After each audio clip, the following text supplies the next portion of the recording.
Voilà. Bonjour bien-aimés. De partout là, vous nous suivez. Que la paix et la grâce du Seigneur vous soient multipliées. Nous sommes là encore dans notre rubrique du oui et amen. Et nous nous entretenons, nous exhortons, nous enseignons la parole du Seigneur aussi longtemps que nous voyons les jours du Seigneur s'approcher. Que toutes les bonnes choses vous parviennent, vous qui êtes dépassés, que la joie du Seigneur revienne en vous. Voilà, nous prenons nos Bibles, nous allons lire quelque chose dans la parole du Seigneur. Nous sommes dans le livre de l'apôtre Jude. Apôtre Jude, et nous commençons à partir du 8e verset, si je ne me trompe pas. Jude, voilà. Jude, comme ça n'a qu'un seul chapitre, nous commençons à partir du verset 9e. La Bible dit, or, l'archange Michel, lorsqu'il contestait avec le diable et lui disputait le corps de Moïse, n'osa pas porter contre lui un jugement injurieux. Mais il dit que le Seigneur te réprime. Voilà. Aujourd'hui, nous parlons de la mort de Moïse. La mort du grand prophète Moïse. Cet homme qui a eu un grand parcours, un bon parcours avec le Seigneur. Et la Bible nous relate les événements autour de sa mort. Pour bien comprendre le message de Jésus, nous avons besoin de bien comprendre celui de Moïse. Pour bien comprendre l'évangile, nous avons tout intérêt de bien comprendre d'abord la loi. Et bien comprendre les deux dispensations. Et pourquoi la Bible trouve important de nous parler de la mort de Moïse, je ne sais pas. Mais à ce que je sache, la Bible dit que toute écriture est inspirée de Dieu et utile. Donc, quand la Bible nous parle de la mort de Moïse, ce n'est pas pour rien. Parce qu'il y a un enseignement pour notre foi, pour notre affermissement. Moïse meurt à 120 ans. Et même quand il devait gravir les monts Nebo en montant, Moïse savait déjà que je monte pour mourir. Je monte pour mourir. Et donc Dieu lui a parlé distinctement que tu vas mourir. Consacre Josué, impose tes mains sur lui pour qu'il conduise et dirige le peuple. Et Moïse était fidèle, il a consacré Josué, il a parlé de l'apostasie d'Israël, il a écrit son cantique prophétique, il a béni le peuple, les 12 tribus, et voilà, il doit partir. Que nous dit la Bible à ce sujet? D'abord, j'aimerais relever une pensée. Pour bien comprendre les Écritures, nous avons besoin de bien lire toute la Bible et puis plusieurs fois. Bien lire toute la Bible et puis plusieurs fois. Dans les commandements donnés à Josué, il fallait que Josué se mette à lire, à méditer, à étudier toute la loi de Moïse. Mes bien-aimés frères qui me suivez, mes sœurs, bien saisir le message de la Bible, ça demande beaucoup de lecture. Mon frère prédicateur, pour bien comprendre un passage, ça demande beaucoup de lecture. On lit une fois, on lit deuxième fois, on lit la énième jusqu'à la énième fois. Donc la Bible est à lire tous les jours et chaque fois que nous avons l'occasion. Chez nous, à l'école, les lecteurs de la Bible, nous disons même que la Bible est à lire chaque jour et même dans toutes les conditions possibles. Dans toutes les conditions possibles. Et lire, donc, et même quand on sent qu'on n'a pas de force, qu'on n'a pas d'énergie pour lire, on s'exerce. C'est l'apôtre Timothée qui dit, l'apôtre Paul qui dit à Timothée, de s'appliquer à la lecture. Quand on s'applique à la lecture, là, ça veut dire c'est un certain effort à fournir. On s'y met pour lire. Et puis, Timothée, à qui on dit de s'appliquer à la lecture, Ce n'est même pas peut-être un bébé spirituel. Timothée, c'est un pasteur. Mais c'est à ce pasteur que l'on dit de s'appliquer à la lecture. Et d'abord, pour Timothée, la Bible dit même que la foi de Timothée n'a pas commencé avec lui, ça a commencé avec ses parents. Donc Timothée connaît les saintes lettres, les écrits sacrés depuis son enfance. Mais bien qu'il les maîtrise déjà depuis son enfance, l'apôtre Paul lui parle de s'appliquer à la lecture. Donc celui qui ne lit pas, qui n'a pas encore commencé à lire beaucoup la Bible, nous l'exhortons à lire. Celui qui lit déjà, qui a l'habitude de lire, qui a déjà lu autant de fois, nous l'encourageons encore, nous l'exhortons encore à augmenter le nombre de lectures. C'est plus on lit, plus on comprend les messages. Moins on lit, moins on comprend. Donc celui qui lit moins n'aura jamais la parole de Dieu en abondance avec lui.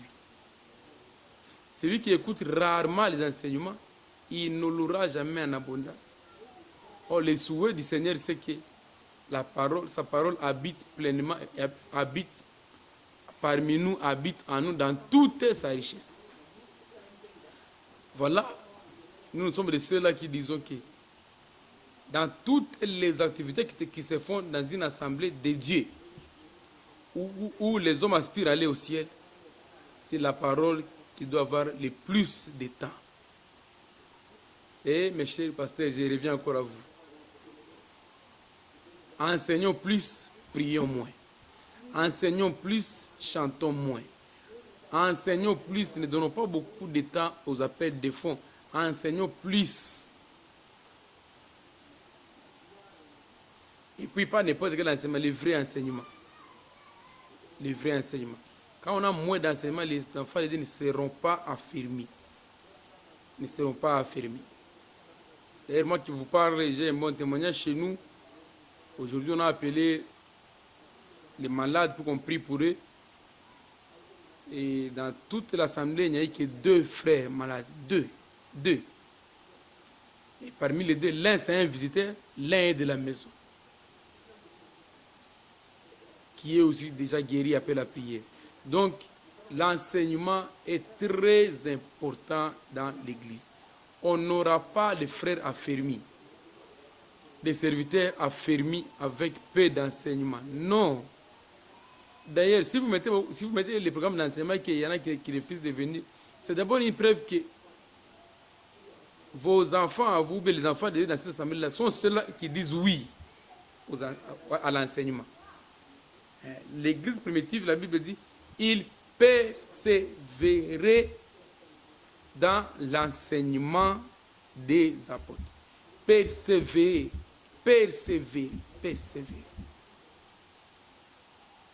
Persévérer dans l'enseignement des apôtres. Et puis toujours autour de l'enseignement, il ne doit pas y avoir beaucoup de prédicateurs, beaucoup d'enseignants dans une assemblée. C'est anti-biblique, c'est anti-apostolique. C'est anti-biblique, anti-apostolique. C'est anti-biblique, anti-apostolique. On ne peut pas avoir beaucoup d'enseignants, beaucoup de prédicateurs. Ils doivent être très moins nombreux. Un seul prédicateur principal qui est le pasteur, il doit être assisté d'un autre serviteur, un ministre de Dieu, celui qui est appelé quand le pasteur ne travaille pas. Mais sinon, l'enseignement, ça doit être une seule bouche. Ça doit être un seul enseignant. Ce n'est pas le matin, c'est le diacre. Le soir, c'est le président de l'intercession. Le matin, c'est le prophète tel.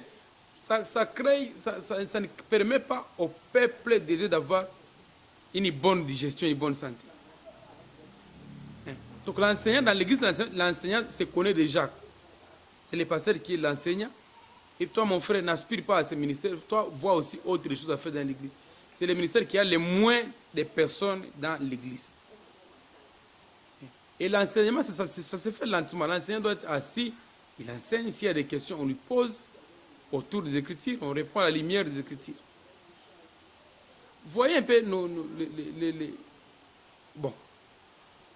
les assemblées qui n'ont pas la vérité. Les sectes que j'étais un peu les noms ici, qui prennent beaucoup de temps à enseigner. Voyez comment les adeptes sont affermis. Et pourquoi chez nous les pentecôtistes, c'est la musique, c'est la prière. Et vous voyez que ça n'affermit pas les frères, ça n'affermit pas les sœurs. D'ailleurs, si quelqu'un a une bonne voix à l'église, ce n'est pas une raison de chanter. S'il ne connaît pas encore le Seigneur, ce n'est pas une raison. La bonne voix, c'est bien. Mais qu'il attend d'abord, qu'il connaisse d'abord le Seigneur, qu'il manifeste en lui la nature de Dieu.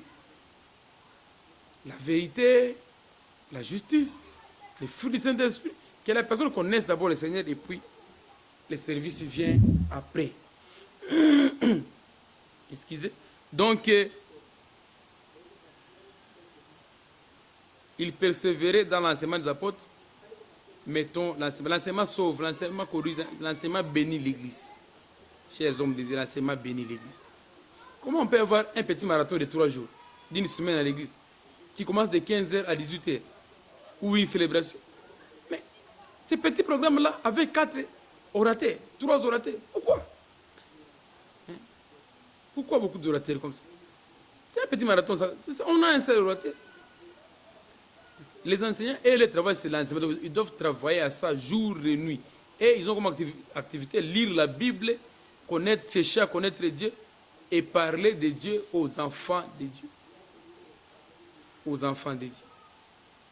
Donc toute la Bible va m'appuyer. Vous remarquez la vie de Jésus, remarquez la vie de l'apôtre Pierre, remarquez la vie de l'apôtre Paul.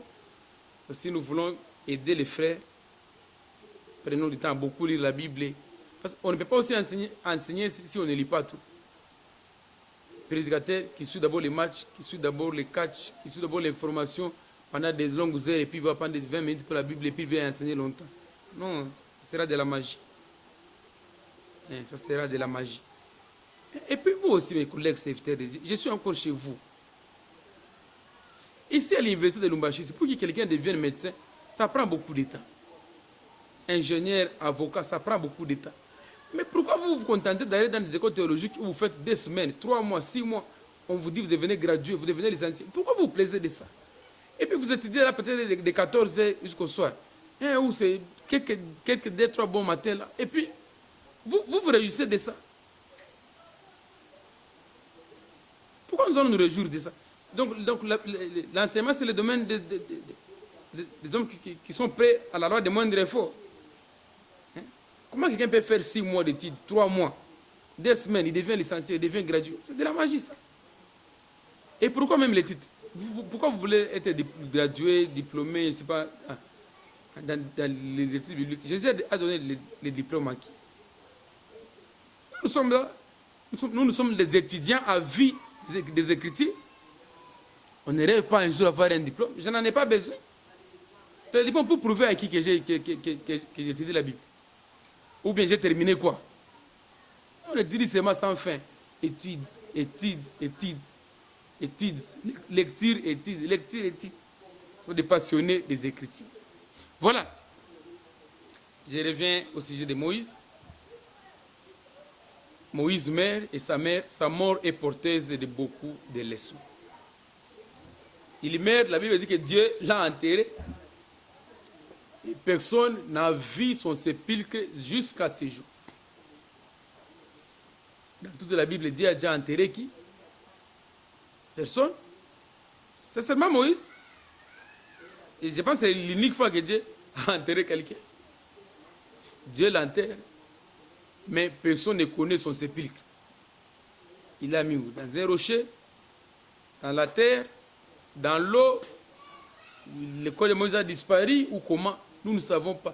La Bible dit jusqu'à ce jour, personne ne connaît son sépulcre. Il est dans les seins d'Abraham? Oui ou non, on ne sait pas. Avec beaucoup de précision. Dieu sait là où il est.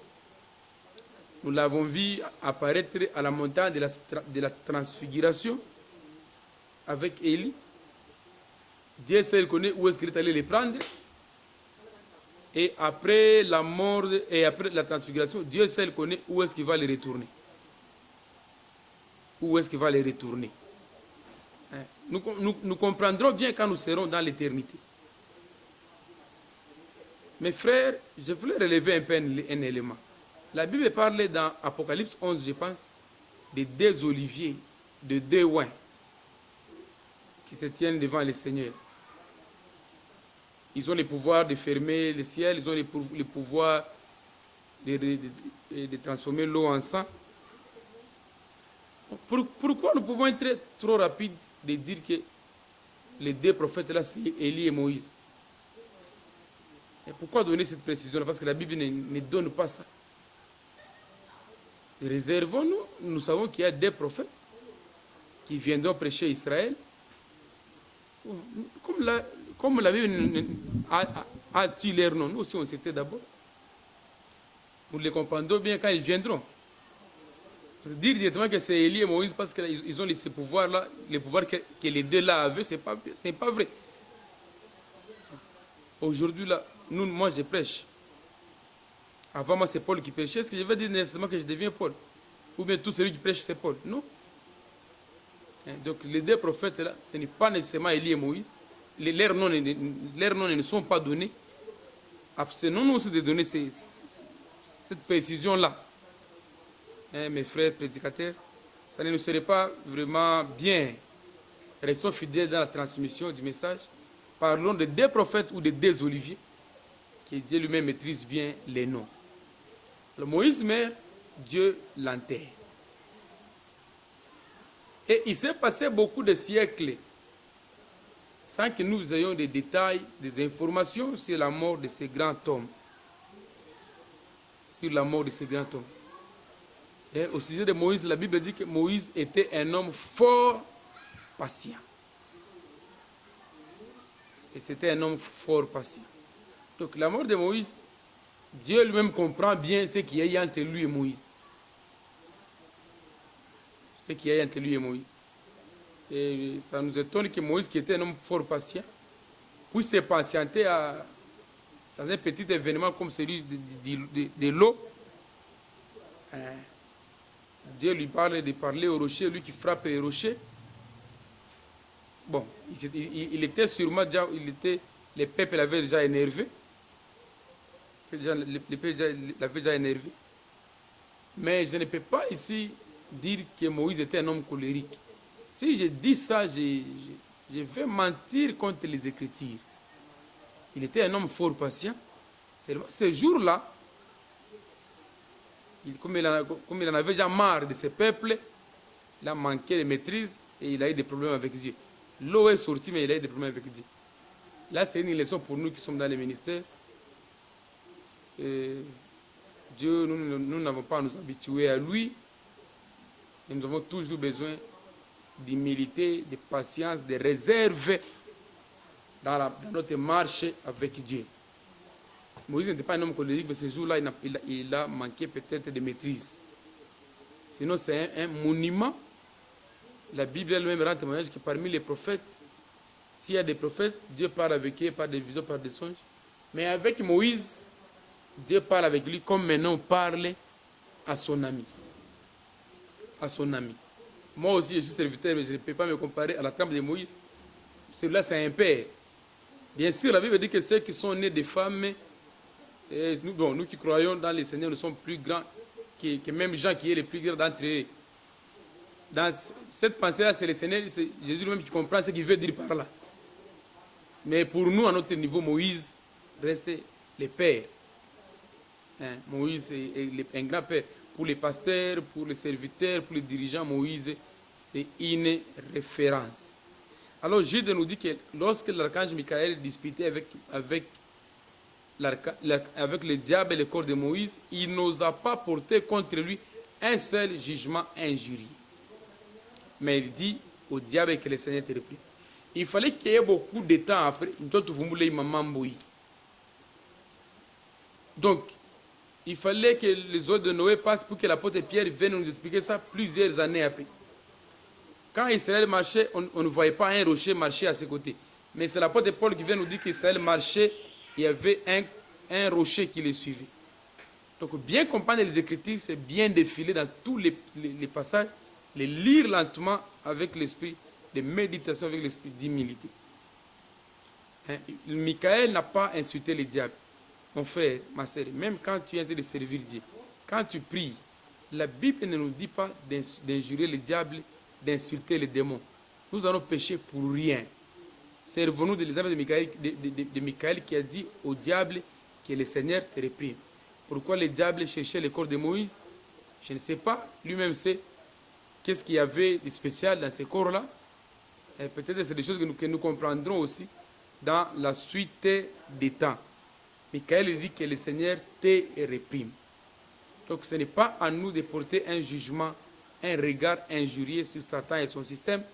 Quand ils sont là, quand ils nous empêchent, quand nous sommes dans notre mission de service, dès qu'ils nous empêchent, nous les chassons. Quand ils ne nous empêchent pas, nous les laissons parce que la terre c'est chez eux. Nous aussi nous faisons notre mission.